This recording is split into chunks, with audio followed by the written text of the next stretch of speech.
I think so. The problem is more deep-rooted even than my reference in tomorrow's speech.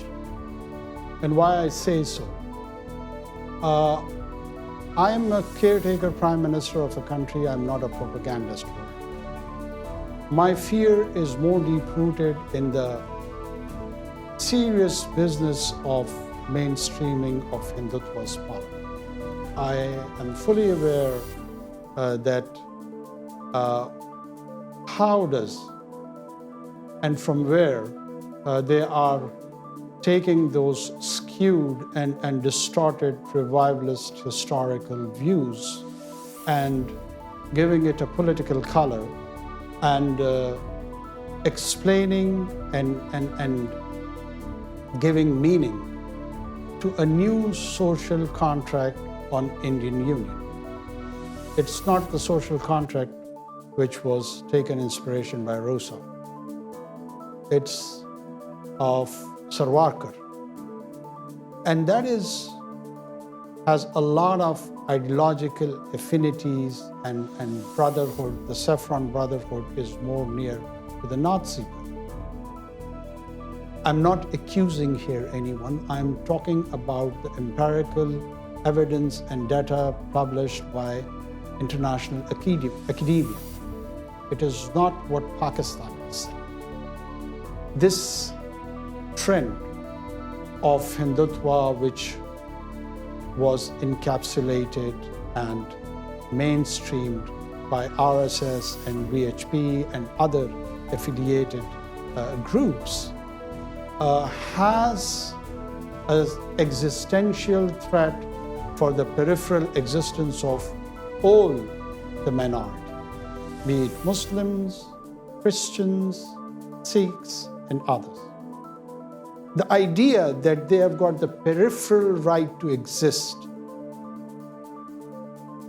or if they want to be mainstream, they have to have an alteration of identity. They can be Hindu Christians or Hindu Muslims or Hindu Sikhs, but that grand idea of which they sometimes convey in a relatively innocuous manner, that this is a cultural expression, which it definitely is not. It's a purely political one. And that has a serious challenge for Indian Union to exist as a pluralistic liberal democracy. This is a domestic challenge, and that challenge is translating itself into the region as well.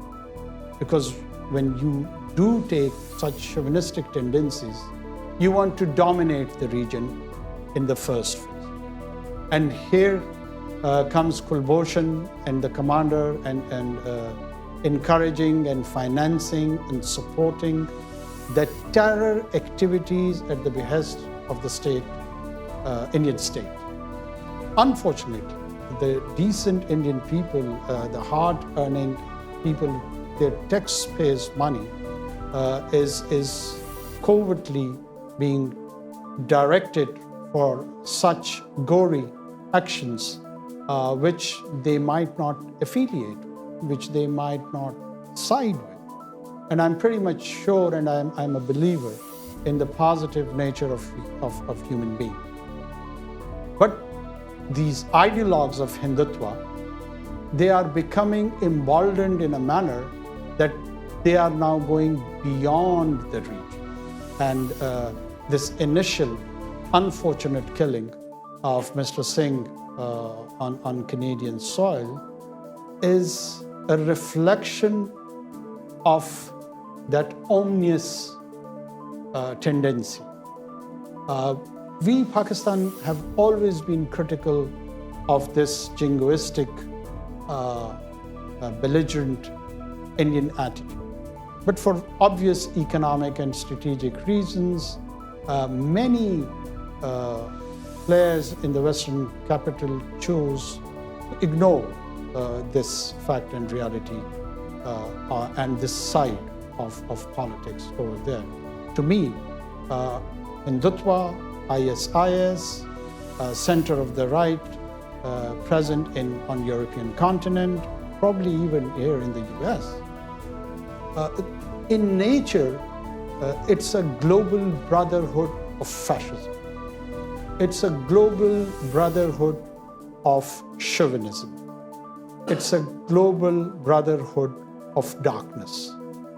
And all the decent human beings who are on the other side of the divide, who believe in pluralistic society, who believe in diversification, who believe and agreeing to disagree, they should be wary of these tendencies.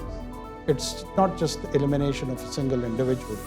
It's an upcoming challenge to the global order, where they're trying to explain and claim that they have an alternate order even to the Western civilization, and the Western civilization can learn from the old Indus Sanskrit-based inspiration. And let me clarify, by the way, Hindutva has got nothing to do with the beautiful and decent religion of Hinduism. Hinduism is altogether a different spiritual experiment of last 4,000 or 5,000 years based in Sanskrit Vedas. It resides in our region, it belongs to our region, and it is, in my opinion, even a partial part of Pakistani identity also, because we have a sizable Hindu population.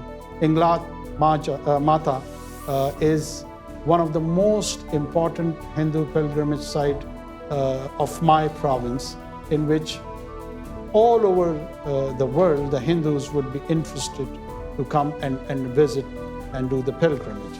So that needs to be discerned.